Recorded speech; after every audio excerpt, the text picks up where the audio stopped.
অনেক দিন থেকেই ভাবছিলাম আমার ঘরের এই দেওয়ালটার একেবারে অন্য রকম আমি মেকওভার করব। তো যেমন ভাবনা তেমন কাজ। এই মিনি ব্লগেই আমি তোমাদের সাথে গোটা প্রসেসটা শেয়ার করেছি এবং আমার কত কি খরচা পড়েছে সেটাও তোমাদের এই ভিডিওতেই আমি বলে দেবো। তো চলে গিয়েছিলাম আমরা একটা স্টিকারের দোকানে, সেখানে গিয়ে প্রচুর স্টিকার ছিল।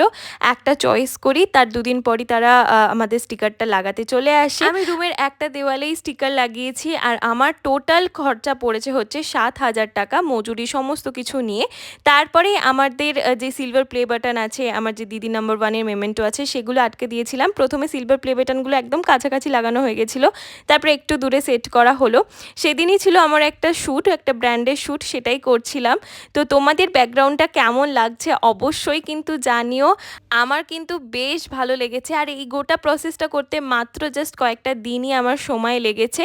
তো চলো আজকের মতো টাটা, দেখা হচ্ছে তোমাদের সাথে আবার পরে ব্লগে। টাটা।